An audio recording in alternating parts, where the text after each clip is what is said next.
Nós lemos um texto do apóstolo Paulo, escreve, né, a igreja de Éfeso, né? Efésios capítulo 3, versículo 20, é um texto conhecido. Você já deve ter se deparado com esse texto em algum momento. Eu falei ontem que eu ia pregar uma mensagem que tem por título Vivendo o Extraordinário de Deus em 2025. Uma pessoa, duas. Você vai viver o extraordinário de Deus neste ano. Eu creio em nome de Jesus. Então Deus me deu uma palavra dentro dessa temática. Eu creio que nós vamos viver um tempo aqui sobrenatural, irmão. Deus já está fazendo. Eu tenho mandado uma mensagem todo dia no grupo da liderança, que nós estamos num propósito de jejum e oração de 12 dias. Nós encerramos hoje a metade. Chegamos ao 6º dia de jejum e oração. E você é convidado a jejuar e orar conosco, tá? É para a igreja. Jejum, presente diante de Deus. Nós oramos por família, oramos, hoje foi por dons espirituais, nós jejuamos e oramos. Eu creio num derramado do Espírito Santo sobre a sua casa, irmão.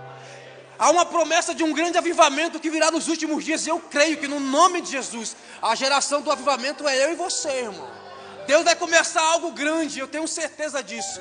Eu tive o privilégio, a alegria de ir na posse do prefeito, eu ir lá trazer uma palavra, fazer uma oração. E eu fui lá, irmão. E eu creio que no nome de Jesus, a Lapa é do Senhor Jesus Cristo, irmão. A Lapa vai viver um tempo novo, extraordinário, de jovens que serão resgatados, Pai, das drogas, de jovens que sairão da prostituição, de jovens que serão tirados da boca do leão de Satanás e virão para a presença de Deus. Eu creio, irmão. Eu não tenho profetizado só sobre a igreja que eu sou pastor, eu tenho profetizado sobre essa cidade, irmão. Eu fico andando de carro para essa cidade aqui, fico profetizando, em nome de Jesus. Nós viveremos um avivamento no nome de Jesus nessa cidade. Eu creio em jovens que se converterão, como aconteceu lá com Evan Robert, lá em Gales, no país de Gales, quando Deus derramou o Espírito Santo sobre uma nação inteira. E a história vai dizer que os bares começaram a fechar, igrejas começaram a ser abertas, maridos que estavam fora de casa, divorciados, começaram a pedir para retornar para casa. Avivamento produz uma mudança sobrenatural no ambiente em que o avivamento atua. Então, no nome de Jesus, eu profetizo sobre essa cidade um tempo de avivamento, de bares que serão fechados.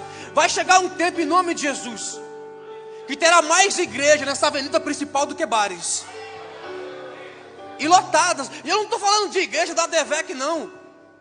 Igreja de tudo que é ministério que fala de Jesus Cristo, irmão. Eu não estou pensando só em mim, não. Eu estou pensando no todo, irmão. Em algo sobrenatural. Um tempo de unidade entre igrejas aqui. Um tempo de avivamento sobrenatural. Mas vamos para a mensagem. Eu comecei empolgado hoje. Vou começar a correr daqui a pouco. À medida, nós lemos um texto aqui. À medida em que o novo ano começa, estamos no início de um ano, dia 7. Amanhã, inclusive, abrindo um parênteses, eu completo um ano que cheguei aqui. Um ano, irmão. Há um ano eu estava pousando neste local. E eu vivi um ano extraordinário. Fiz amigos, né? Virei pescador. Irmão. Assim, não é que a gente pega, né, irmão? Mas a gente tenta, né? A gente ora, resenha e leva a carne para garantir. Porque se não pegar peixe, a gente come carne assada, né? Pelo menos isso. Se depender do peixe que a gente pega, a gente passa fome. Mas amém. Mas eu estou muito feliz. Um ano muito extraordinário. Eu tenho certeza que esse ano será ainda maior. Será ainda mais extraordinário. Então, eu escrevi aqui, ó, à medida que o ano novo começa, é natural que eu e você façamos planos. Todo mundo aqui colocou aqui algumas metas para 2025. Pastor, eu coloquei uma meta, vou estudar, vou emagrecer, eu vou fazer um outro curso. Pastor, eu vou conseguir uma promoção no meu trabalho. Pastor, eu vou viver o meu ministério, vou servir mais na igreja. Você traçou alguma meta? Eu vou casar esse ano em nome de Jesus. Você traçou, pastor, eu vou ser pai, eu vou ser mãe esse ano. Você traçou metas, objetivos que você deseja viver nesse ano de 2025. Isso é totalmente válido, natural. Faça, planeje, idealize. Corra atrás dos seus objetivos, porque Deus vai te abençoar, eu creio nisso. Mas, além de objetivos terrenos que eu e você possamos desenhar, fazer, idealizar, Deus também quer que eu e você tenhamos objetivos no âmbito espiritual. pastor, eu quero ser batizado no Espírito Santo esse ano.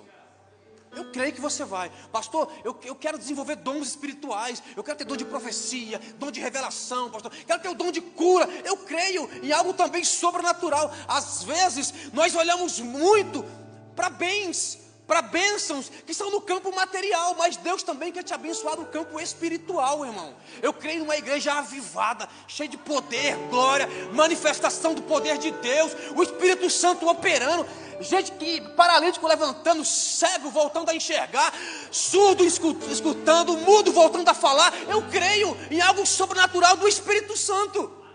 Eu quero que você compre uma casa nova, um carro novo. Eu quero que você viva tudo isso. Mas também quero que o Espírito Santo te pegue esse ano de um jeito, irmão. Pastor, eu estou acordando de madrugada para orar que eu nem acordava, porque Deus me pegou agora. Eu creio, irmão. Algo sobrenatural. Eu vejo os teus filhos ainda criança sendo batizados no Espírito Santo. Creio, irmão. Quando for orar aqui, para liberar para as classes, eu creio em crianças que vão ser batizadas no Espírito Santo. Porque além de metas materiais, que tenhamos metas espirituais para viver. Deus tem algo para fazer, Ele quer derramar. E Deus tem urgência. Porque, Ele está à porta, irmão. Jesus está voltando para buscar a sua igreja. Mas antes dele voltar, uma promessa. Nos últimos dias, o profeta Joel diz: nos últimos dias, derramarei do meu espírito sobre toda a carne. Ou seja, Cristo vai voltar. Mas antes disso, irmão, nós vamos girar muito no mistério ainda, porque é um avivamento vindo. E eu peço, Deus, começa pela Lapa. Eu quero ser parte disso, eu quero viver isso com meus irmãos. Mas vamos entender o contexto do versículo. Esse versículo é uma expressão de louvor a Deus, primeiramente, destacando a sua capacidade ilimitada. Deus é ilimitado. Sua capacidade ilimitada de agir em favor dos que creem e que confiam nele. Se você confia em Deus, se você crê em Deus, Deus tem algo para derramar sobre a tua vida. Mas vamos lá entender o texto ponto por ponto. Primeiro, o texto começa dizendo assim: aquele que é poderoso. O texto começa assim, exaltando a grandeza do poder de Deus. Então, aquele que é poderoso refere-se a Deus, enfatizando o seu poder absoluto e soberano. Deus é todo poderoso. Deus é onipotente, Ele tem todo o poder. Então o texto destaca o poder de Deus. Deus pode fazer o que ninguém pode fazer na tua vida. Pastor, os médicos disseram que acabou. O juiz falou, caso encerrado. Deus é poderoso para reverter qualquer situação. Pastor, eu estou vivendo um período que só Deus. Pois bem, confia, porque Ele é todo poderoso para fazer. Deus pode. Aí o texto continua dizendo, depois de falar que Ele é poderoso, fala, para fazer infinitamente mais. Irmão, infinitamente está dizendo respeito a algo que não tem limites. Não há um limite para Deus. Para mim e para você tem. Eu e você somos limitados. O nosso poder é limitado. O médico só pode fazer até onde a sua capacidade intelectual, baseada nos estudos, foi dado a ele. Deus, se tiver 1% de chance na lógica humana, para Deus tem 100% de certeza. Deus pode todas as coisas. Ele é infinito, Ele tem todo o poder. Pastor, a possibilidade é quase zero. Ainda que chegue a zero diante do homem, para Deus basta uma palavra e tudo muda. Nem a morte pode parar Deus. Pastor, morreu, acabou. Pois bem, Ele é a ressurreição e a vida. Deus é todo poderoso, Ele não tem limites. Aí o texto continua. Depois de falar que Ele, para fazer infinitamente mais, o texto fala, do que tudo quanto pedimos ou pensamos. Nós temos uma capacidade lógica de pensar. Por isso que Deus, na sua palavra, Ele vai usar o quê? De elementos que eu e você podemos enxergar. Porque nós só podemos ver até onde a nossa capacidade humana nos faz enxergar. Só até aí. A gente não vê o sobrenatural. O sobrenatural se manifesta em nós, mas nós não vemos. Aí quando Deus vai falar sobre algo grandioso, Ele vai usar de quê? De elementos que eu e você conhecemos. Exemplo, quando Deus vai se referir ao amor dEle.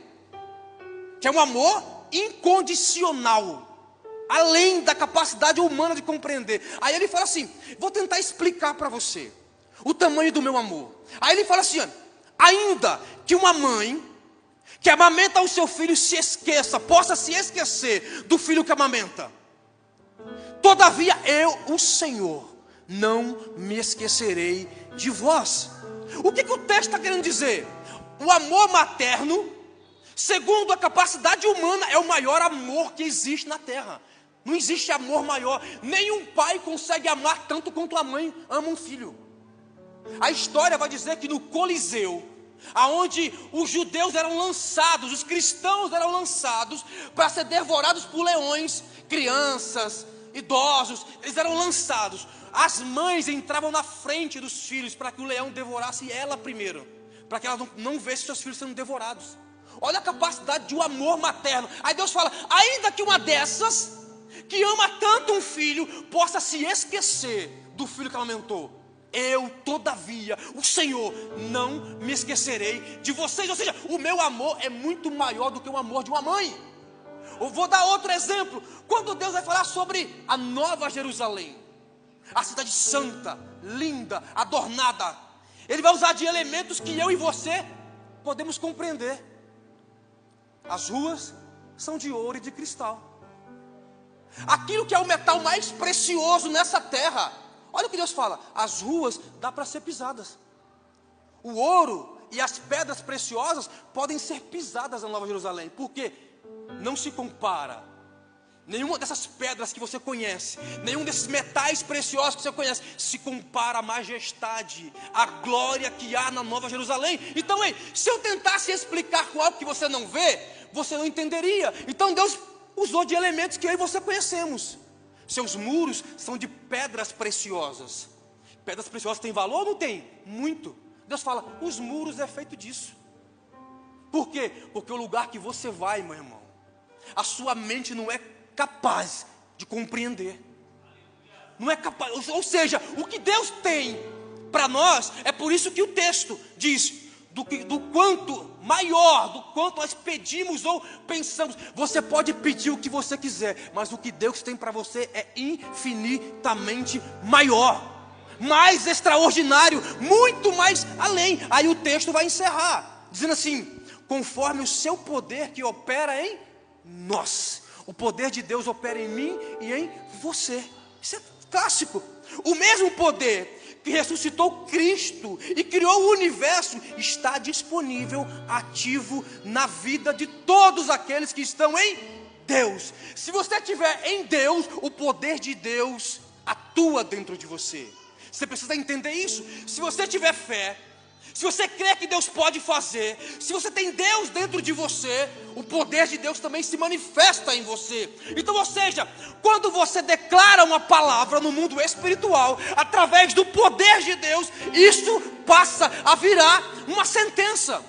Irmão, se na tua casa estiver um caos, libera uma palavra, porque o poder de Deus atua em você. Pastor, eu estou em crise, então libera uma palavra sobre essa crise, no nome de Jesus. Se encerra aqui, porque o poder de Deus atua em mim.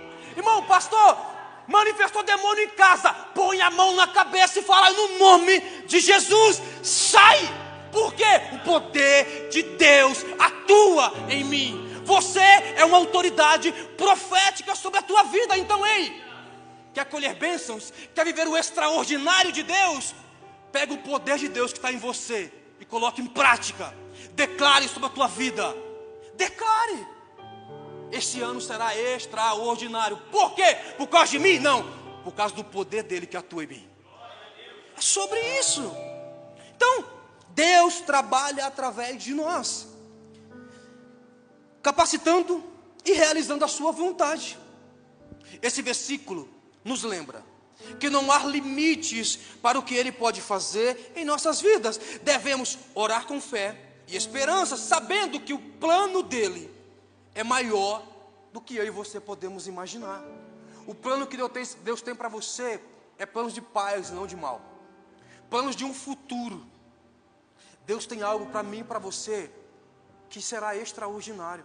Pela fé eu posso ver, você vai dar certo. Não, vou repetir, você vai dar certo. Pastor, meu pai, minha mãe liberou uma palavra que eu sou um fracasso. Você vai dar certo. Por quê, pastor? Conforme o poder de Deus que atua em você. Eu vou falar e vou repetir isso aqui, já falei diversas vezes. Você é o marco zero da sua história. Você é o início de algo novo que Deus está fazendo. Ei, irmão, não acabou em você, está começando em você. Deus está fazendo uma coisa nova. Eu já posso ver, eu creio. Deus quer que eu e você vivamos o extraordinário. É isso que Deus quer. Deus não quer você na desgraça. Deus não quer você falido. Pastor, mas quando o dia mal vem, faz parte. De algum jeito Deus está nos treinando. A Bíblia diz que Deus não coloca uma provação maior do que aquela que eu possa suportar. Se Deus te colocou no deserto, Ele está testando você, preparando você, forjando você, para você viver o extraordinário de Deus. Irmão, antes de Moisés libertar o povo do Egito, Moisés passou 40 anos no deserto, aprendendo como viver no deserto, porque Deus estava gerando em Moisés experiência. Pastor, eu estou no vale. Não, você não está no vale, Deus está gerando em você experiência. Pastor, eu cheguei no fundo do poço. Não, você não está no fundo do poço, Deus está gerando em você experiências. Para quê? Para viver o sobrenatural, irmão. Olha o que a Bíblia diz sobre Jó. Jó, tendo tudo, Deus permite que o diabo tire tudo de Jó. Ontem foi pregado sobre isso aqui. Jó falou assim: antes, quando eu tinha tudo, eu te conhecia de ouvir falar, mas agora que eu perdi tudo, agora os meus olhos conseguem te ver. Ou seja, tem provações que não é para a morte, é para que você veja Deus trabalhando através de você. A Bíblia diz que depois que Jó mudou de esfera, começou a viver algo novo em Deus, Deus concedeu tudo de volta para Jó. Mas na mesma medida? Não. Deus deu infinitamente mais a Jó. Infinitamente mais, porque ele foi testado e foi aprovado. Não reclama não, no dia mau. Deus está forjando você para algo que é sobrenatural. Ah, tem alguém para crer nisso, irmão?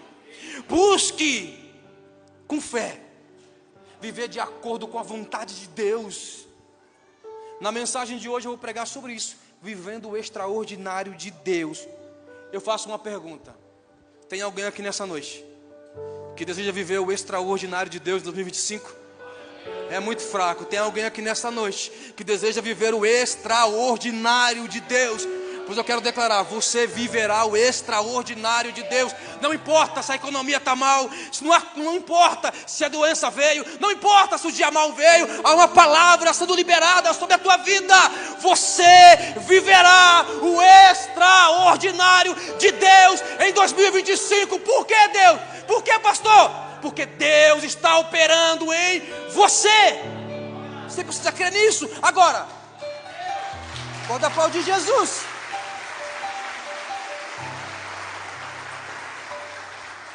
Vamos lá. Hoje eu não vou bater não, irmão. Hoje é mistério. Como viver o extraordinário de Deus? Primeiro, para aqueles que gostam de anotar. Primeiro, buscando a presença de Deus com fervor. Ele poderia parar-se buscando a presença de Deus, mas eu coloquei a palavra fervor.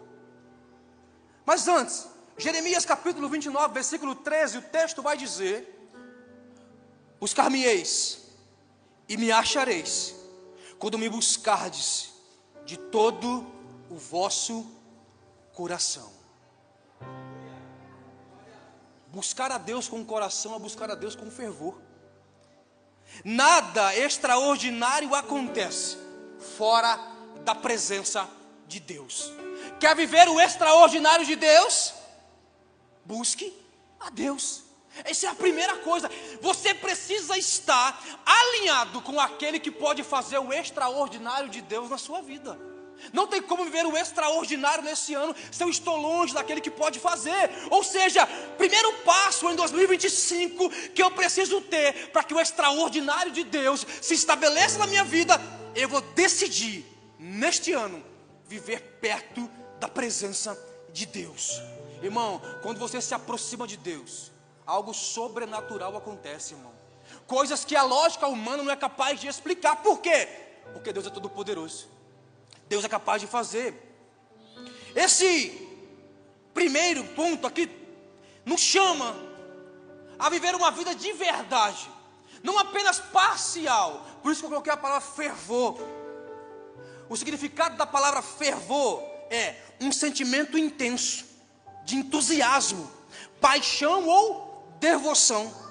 É uma grande energia ou dedicação aplicada à água. Isso é fervor. Não dá para buscar a Deus de qualquer forma.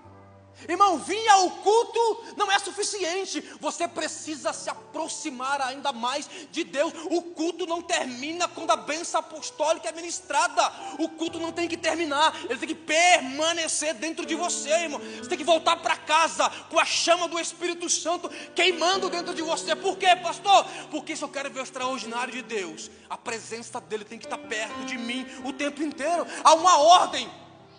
Deus pode acender o fogo, mas manter o fogo aceso é uma ordem dada a nós. Você mantém o fogo aceso. O culto não pode terminar no seu coração, vai terminar aqui. Quando der a hora, acabou. Mas ei, vai continuar na sua casa, vai continuar no seu trabalho, vai continuar no seu dia a dia. Porque a presença de Deus está em mim.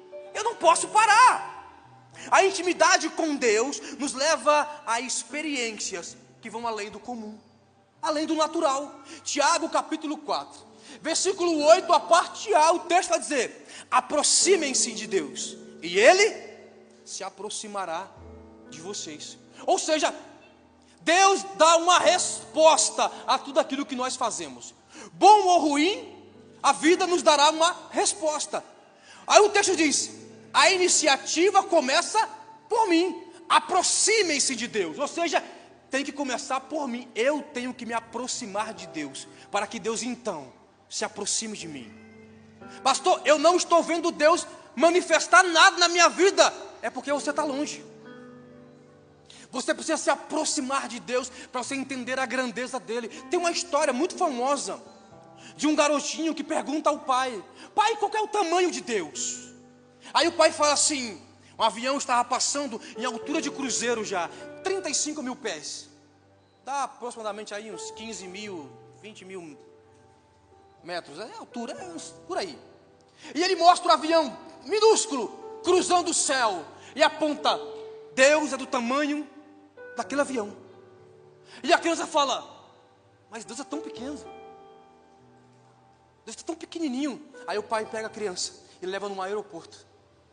Chegando no aeroporto, o avião está estacionado. Ele mostra o avião e a criança se impressiona e fala: que avião grande. Aí ele falou: esse avião é do tamanho daquele que eu te mostrei voando.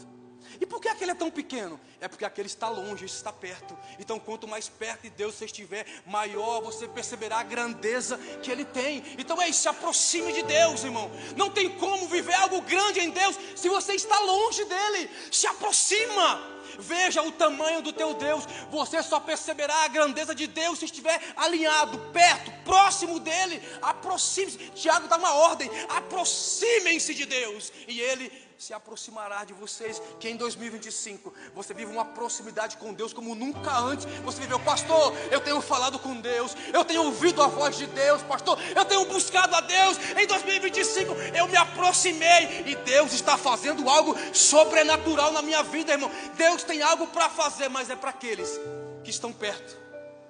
Para aqueles que estão perto. A história é clara. O filho pródigo sai da casa do pai, perde tudo que tem. Longe do pai, o filho não tinha mais nada. Mas quando voltou para casa, colocaram um anel em seu dedo, sandália nos pés, vestes novas, e fizeram uma festa. Quando você vem para perto de Deus, a bondade dele se manifesta na sua vida. Isso é Deus. Quando nos dedicamos a buscar a Deus com sinceridade, Ele se revela a nós de forma profunda e transforma a nossa trajetória. Esse novo ano, 2025, será extraordinário se começarmos num altar de oração, na palavra e também no jejum, meu irmão. Precisamos nos aproximar. Então, estabeleça momentos. Não momentos esporádicos, mas momentos diários de buscar intimidade com Deus. Fecha a porta do quarto, meu irmão. Fala com teu pai em secreto. Josué capítulo 1, versículo 9, um texto extraordinário. Não te mandei eu? Esforça-te e tem bom ânimo, não temas, nem te espante, porque eu, o Senhor teu Deus, é contigo por onde quer que vocês andarem. Ei, irmão, se aproxime de Deus e Ele será contigo. Não importa o caminho, não importa a estrada, não importa a dificuldade. Ei, Deus estará contigo todos os dias. Em 2025, Deus te chama para avançar com coragem.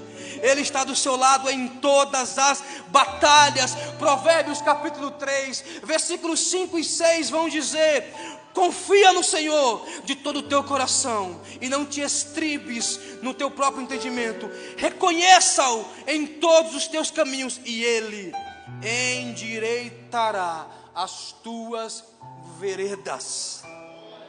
Confia. Em 2025, busque a direção de Deus em tudo aquilo que você vai fazer. Pastor, estou pensando em fazer isso. Fala com Deus. Pastor, estou achando que se eu entrar por aqui vai dar boa. Fala com Deus. Pastor, estou prestes a tomar uma decisão que vai mudar a minha vida. Fala com Deus. Fala com Deus. Ele guiará seus passos com sabedoria. E o extraordinário de Deus vai se revelar a você. Amém? Segundo, como viver o extraordinário de Deus, pastor?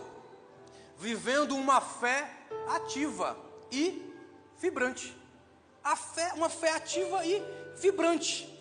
2 Coríntios capítulo 5, versículo 7. O texto diz: porque vivemos por fé e não pelo que vemos. Pensei que ia ter um glória, irmão. Talvez você está vendo caos. É porque você está olhando com os olhos carnais.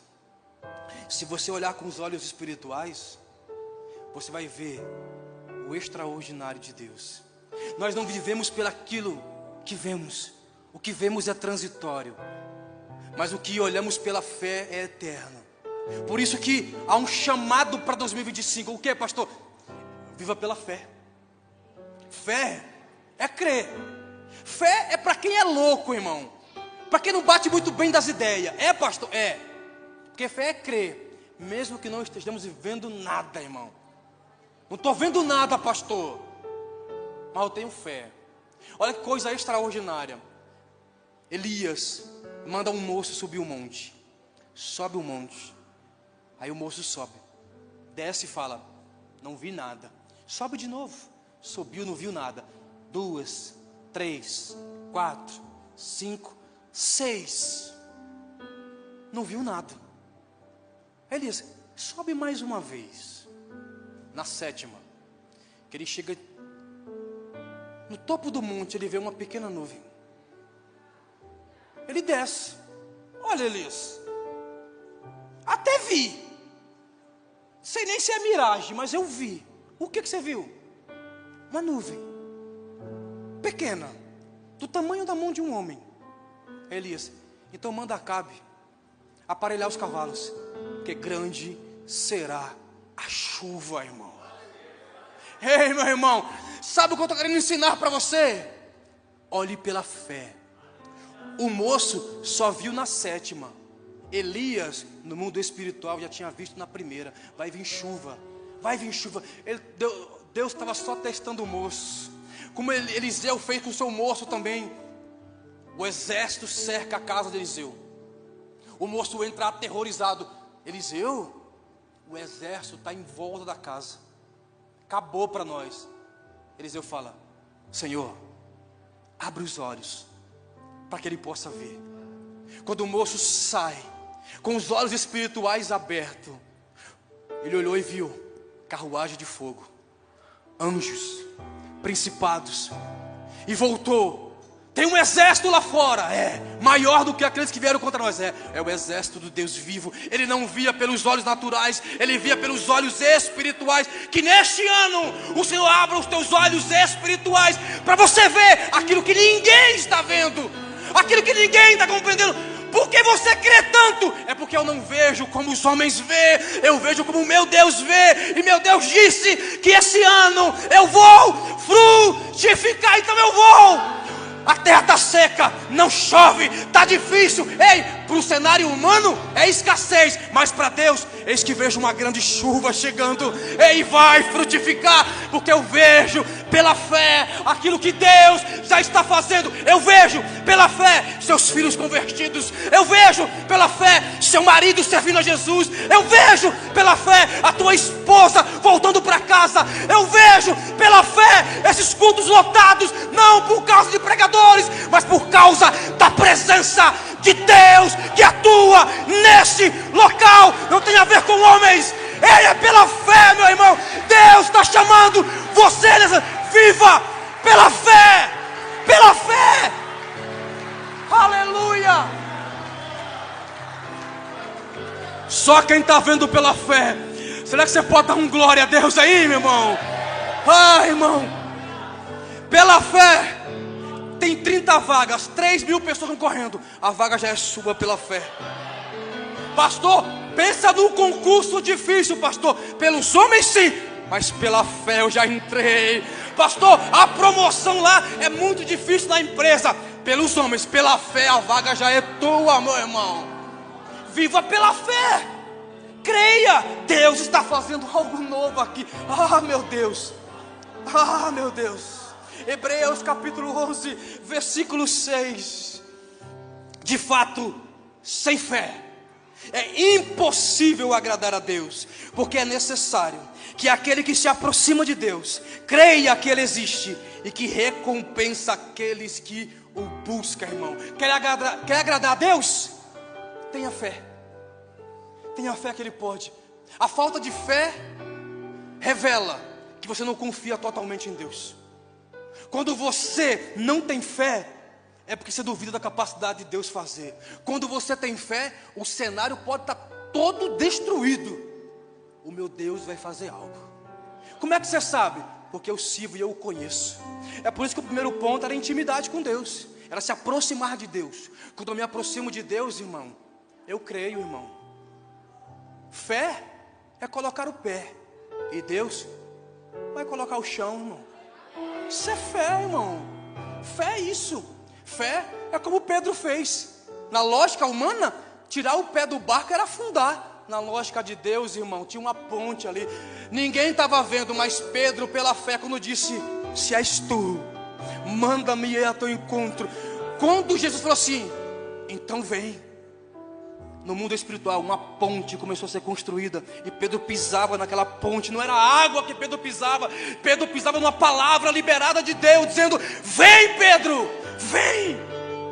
Pedro só afundou, meu irmão, porque olhou para o vento. Para de olhar para a circunstância, mantenha o seu olhar em Deus, irmão. Se Ele mandou, venha, venha. Se Ele mandou, vá, então vá, porque Deus é contigo, irmão. Creia nisso, isso é fé. É fé. A fé não é apenas acreditar em algo abstrato, mas uma verdade que nos leva a buscar e confiar totalmente em Deus. Isso é fé. Quando confiamos nas promessas de Deus e damos passos de obediência, mesmo sem ver, Deus age. Deus age, irmão. Frase para Instagram. Você postar e me marcar depois. O extraordinário de Deus se manifesta quando nos recusamos a viver pela lógica humana e escolhemos crer no sobrenatural. Eu não vivo pelo que a lógica humana diz. O dólar pode bater R$10, irmão. Eu não confio na economia, eu confio em Deus. Na minha casa não vai faltar pão. O médico falou, 0 possibilidade. Eu não confio no médico, eu confio em Deus, que falou que é 100%. O juiz falou, acabou, tá? Bati o martelo. Tu bateu o martelo na terra, porque no céu o meu juiz não bateu o martelo ainda. Você tem que crer, meu irmão. É viver pela fé. Então, ei, enfrente desafios com uma perspectiva de fé, irmão. Declare promessas da palavra de Deus sobre a sua vida e sua família. Irmão, declare sobre a tua vida: eu serei uma bênção, a minha casa será uma bênção. Aquilo que Deuteronômio capítulo 28 declara, do versículo 1 ao 14, dizendo: ei, irmão, eu não vou correr atrás de bênçãos, elas vão me acompanhar, irmão. Bendito serei no campo, bendito serei na cidade. Ei, bendito será todas as coisas, meu entrar, o meu sair. Por quê? Porque Deus é comigo e eu vivo pela fé. É isso. Isaías capítulo 43, versículo 19: eis que farei uma coisa nova. Aleluia. Eis que farei uma coisa nova. E agora sairá a luz. Porventura, vocês não estão percebendo? É uma pergunta. Eis que porei um caminho no deserto e rios no ermo.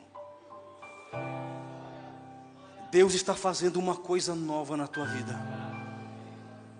Não percebes? Você não percebe que Deus já está fazendo algo novo na sua vida, irmão? Tem gente que não era nem para estar aqui.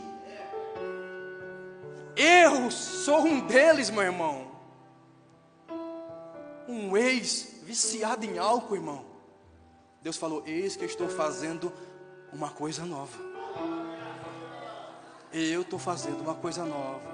Tem gente aqui, ó, que era para ter morrido há muito tempo. Aí Deus falou: eu vou fazer uma coisa nova. Tem gente aqui que já enfrentou cada guerra com Satanás, irmão. Por que não morreu? Eis que estou fazendo uma coisa nova. Deus está declarando sobre a tua vida em 2025: eu vou fazer uma coisa nova na tua vida, que seus familiares não vão entender, aqueles que estão à sua volta não vão entender, essa cidade não vai entender. Porque Deus está fazendo uma coisa nova. Deus vai colocar caminhos no meio do deserto, irmão. Deus vai levantar rios no meio do ermo, irmão. Aonde os improváveis atuam, é aonde Deus vai começar a fazer. Eu e você somos improváveis diante de Deus, mas Deus falou: eu adoro não, né? Eu amo os improváveis, porque ninguém dá valor para o improvável, mas são esses que eu uso. Porque Deus escolheu as coisas loucas desse mundo, porque Deus escolheu os fracos, os desprezíveis. Irmão, talvez você for desprezado pela sua casa, pelos seus amigos, pela tua escola, pelo teu trabalho, mas para Deus você é o instrumento que Ele quer usar. Deus pega os que não são, irmão, para confundir quem é. Irmão, Deus pega os abatidos. Deus está fazendo uma coisa nova. Esteja preparado para algo novo que Deus vai derramar sobre a tua vida. Pastor, e se diante de tudo isso eu tiver medo? Isaías capítulo 41, como eu ia dizendo, versículo 13. Uma palavra para a sua vida, para te dar ânimo. Porque eu, o Senhor teu Deus, te tomo pela tua mão direita e te digo: não temas, porque eu sou contigo. Porque eu, Senhor teu Deus, te tomo pela tua mão direita e te digo: filha, filho, não temas, eu sou contigo. Maior é quem está com você, irmão. Levantou-se um exército contra mim, maior é aquele que está contigo. Pastor, no trabalho caluniaram contra mim, maior é aquele que está comigo. Pastor, levantaram uma falsa mentira sobre mim. Pastor, se levantaram para me derrubar, para me destruir, maior é aquele que está contigo. Pastor, o inimigo está furioso com a minha casa, tem tentado contra mim, contra meus filhos, meu marido, minha esposa, sei lá, meu irmão. Maior é aquele que está contigo. Você precisa crer nisso. Deus é contigo. Aleluia. Penúltimo. Rapaz, estou quase itinerante. Estou igual o Caio ontem, estou com vontade de pregar. Terceiro, como viver o extraordinário de Deus? Viva uma vida de santidade. Eu preciso me aproximar de Deus. Eu preciso ter fé nele. Mas também eu preciso me santificar. 1 Pedro capítulo 1, versículo 16, o texto vai dizer: sede santos, porque eu sou santo. É simples. Santo é o que, pastor? Santo é uma imagem? Não, santo é separado. A palavra santo é separado. Separado do quê? Separado do mundo, do sistema que o mundo aplica. É andar na contramão de todo um sistema pecaminoso. Isso é ser santo. Santo não é para ser adorado. Santo é um estilo de vida. Eu decido ser santo. Eu decido viver como Deus é. Eu decido ser parecido com Deus. Então eu preciso ser santo. Sede santo, porque eu sou santo. Santidade nos separa para Deus e nos alinha em seus propósitos. Quando eu vivo em santidade, eu fico alinhado com o propósito de Deus. Então eu preciso ser santo. Se eu quero um 2025 extraordinário, larga o que te atrapalha de ser santo. Larga tudo aquilo que te afasta do Deus que é santo, que amizade há, irmão, entre a luz e as trevas. Pode por acaso jorrar da mesma fonte água doce e amarga. Sou crente no domingo, mas na segunda-feira, pastor, eu não consigo. Ei, irmão, tu vai ser crente segunda, terça, quarta, quinta, sexta, sábado, domingo. Você não vai ser crente só quando vem à igreja. Você vai ser crente no trabalho. Você vai ser crente na rua, na academia, aonde for, meu irmão, tu vai ser crente. Por quê? Ser crente é um estilo de vida. Ou melhor dizendo, vou melhorar. Crente não, ser santo é um estilo de vida, irmão. Não é uma opção. É uma necessidade daqueles que querem ver Deus. Olha o que diz 1 Tessalonicenses capítulo 4, versículo 7 e versículo 8. Os textos vão dizer assim: porque Deus não nos chamou para a impureza, mas para a santidade. Portanto, aquele que rejeita estas coisas não está rejeitando o homem, mas a Deus, que dá a vocês o Espírito Santo. Se eu quero o Espírito Santo, eu tenho que limpar a casa. Se eu quero o Espírito Santo, não pode haver dentro de mim escuridão. Pastor, eu sou crente até aqui, mas nessa área aqui, pastor, é difícil, pastor. Quando eu fico de madrugada em casa, pastor, aí o celular na minha frente, aí eu não consigo, pastor, eu caio. Pastor, eu estou namorando na igreja, pastor, nem beijo eu dou. Mas quando eu saio da igreja, pastor, parece que tem um fogo que me aquece. Eu vou jogar água em você, gelada, vai apagar esse fogo. Pensei que não ia bater hoje. Mas ei, Deus não nos chamou para a impureza. Se nós queremos ver o extraordinário, eu sei que é lindo, irmão. Nós queremos bênçãos, milagres, sobrenatural. E Deus só pede uma coisa: sede santo, porque eu sou santo. O resto eu dou a vocês. Mas uma condição: sede santo. A condição é ser santo, irmão. Eu só posso viver o extraordinário de Deus esse ano se eu decidir viver em santidade, irmão. Santidade não é opção para crente. Santidade é uma obrigação daqueles que aceitaram Jesus Cristo. Pastor, é sério? Está achando que é só levantar a mão e vir à frente? É viver uma vida de santidade, irmão. Levantar a mão é a parte mais fácil. Difícil é acordar amanhã e decidir permanecer com a mão levantada. É muito fácil levantar a mão aqui no culto, irmão. Agora, quando você sai, que você encontra com os desafios lá fora, irmão, mantenha a sua mão levantada. Eu aceitei Jesus. Eu não posso. Por que você não pode? Porque agora eu sou santo como Ele é. Porque agora eu decidi viver como Ele vive. como o apóstolo Paulo declara, já não sou eu quem vivo, mas Cristo que vive em mim. Que possamos declarar que 2025 seja um ano em que esta igreja viva um tempo de santidade, pureza no altar, pureza nos líderes, pureza naqueles que servem, pureza para aqueles que não servem, pureza para aqueles que visitam.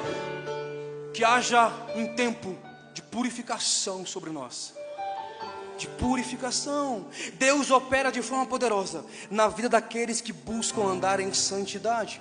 Romanos capítulo 6, versículo 22. Agora, porém, libertados do pecado, ou seja, aceitei Jesus, então estou liberto do pecado, transformado em servo de Deus, o fruto que colhem leva à santidade, e o seu fim, a vida eterna. Os frutos que você vai produzir é frutos de santidade. O pai que bebia não bebe mais. O pai que batia na mulher não bate mais. O marido grosso deixou de ser grosso. A esposa reclamando deixou de ser reclamona. O filho desobediente volta a ser obediente. Porque agora eu sou santo. Agora o Espírito Santo está gerando em mim frutos de santidade, que levam para onde? Para a vida eterna. Na vida eterna, a conta bancária não importa. Na vida eterna, o cargo na igreja não importa. Na vida eterna, só uma classe de pessoas é obrigatório para entrar. Quem? Os pastores? Os bispos? Os diáconos? Não. Os líderes, pastor? Também não. A intercessão que ora muito? Não. Só uma classe de pessoas entra no céu. Sem santidade, ninguém verá o Senhor. Então quem entra, pastor? Só quem é santo. Só quem é santo. Sem santidade, ninguém verá Deus. Avalie suas escolhas, abandone práticas que desagradam a Deus. Peça ao Espírito Santo direção, força para viver em santidade. João capítulo 14, versículo 27, o texto vai dizer: deixo-vos a paz, a minha paz vos dou, não vos dou como o mundo dá. Não se turbe o vosso coração, nem se atemorize. Deus é contigo. E para encerrar, eu quero convidar você a ficar de pé. A banda pode subir aqui, a Karen pode subir também. Eu vou voltar num ponto aqui. Deus tem falado comigo nesse ponto. Como que eu vivo o extraordinário de Deus? Desenvolva o hábito de ser grato. Eu falei isso aqui na virada do ano. Deus tem batido muito nessa tecla em mim. Fala para o povo ser grato. Fala para o povo ser grato. 1 Tessalonicenses capítulo 5, no versículo 18. Em tudo, dai graças. Poderia parar aqui, né? Porque esta é a vontade de Deus em Cristo Jesus para convosco. Deus espera de mim e de você gratidão. Gratidão abre portas para novas manifestações do Espírito Santo. Quando eu sou grato, o Espírito Santo manifesta em mim. Em contrapartida, a ingratidão desagrada a Deus. É, pastor? Claro que sim. Deuteronômio capítulo 8, versículos 11 a 14 vão dizer: tenham cuidado de não se esquecerem do Senhor, do seu Deus, deixando de obedecer aos seus mandamentos, às suas ordenanças e aos seus decretos, quando tiverem comido e estiverem satisfeitos. Louve ao Senhor. Caso contrário, o coração se tornará orgulhoso e vocês se esquecerão do Senhor. Irmão, ninguém esquece de Deus na prova, só esquece de Deus na bonança, irmão. Ei, se hoje está um deserto na tua vida, quando Deus te colocar no paraíso, não se esqueça de Deus. Pastor, hoje eu moro de aluguel, uma casa pequena. Um dia que Deus der condição de comprar uma casa na praia, não se esqueça de Deus. Pastor, hoje estou andando de bicicleta, a pé. Um dia que Deus te der um carrão, não deixe de vir agradecer a Deus, não. Seja grato, irmão. Seja grato. A ingratidão é o pior dos sentimentos. A ingratidão surge quando esquecemos das bênçãos de Deus, irmão. das bênçãos. A ingratidão nos torna insensíveis a Deus. Romanos capítulo 1, versículo 21. Porque, tendo conhecido a Deus, não glorificaram como Deus, nem lhe renderam graças, mas os seus pensamentos tornaram-os fúteis, e o coração insensato deles se obscureceram. Ou seja, quando eu sou ingrato, eu me afasto da presença e eu me torno insensível diante de Deus. Você pode vir para a igreja, você pode dar dízimo, você pode ser um ofertante liberal, você pode ser o que você quiser, irmão. Quando você se torna ingrato, a presença de Deus se afasta de você, porque Deus não gosta de ingrato. Deus detesta ingratos. A ingratidão aqui é um dos primeiros passos para o afastamento espiritual de Deus. Todo ingrato é orgulhoso, mas quando somos gratos, o favor de Deus vem sobre nós. Quando cultivamos um coração grato, vivemos com alegria e esperança. Essa atitude atrai o favor de Deus e nos posiciona para receber o extraordinário. Que em 2025 você desenvolva o hábito de agradecer diariamente, independente de qual circunstância você esteja vivendo. E para encerrar, o grato, ele vê o favor de Deus mesmo em meio às adversidades. Está difícil, mas eu estou vendo Deus. Está pesado, mas eu estou vendo Deus. O grato tem convicção que Deus não abandona, mesmo que o cenário pareça controverso. O grato vê a manifestação do amor de Deus em sua vida. Romanos capítulo 8, último texto que eu vou ler hoje. Capítulo 8, versículos 35 ao 39. Que texto. Vou pedir o seguinte, coloca na tela, na versão NVI. Romanos capítulo 8, versículo 35 ao 39. Romanos 8. Olha o que o texto diz. Quem nos separará do amor de Cristo? Será a tribulação? Ou a angústia? Ou a perseguição? Ou a fome? Ou a nudez? Ou o perigo? Ou a espada? Como está escrito: por amor de ti enfrentamos a morte o dia inteiro. Somos considerados como ovelhas destinados ao matadouro. Mas em todas estas coisas somos mais do que vencedores, por meio daquele que nos amou. Versículo 38.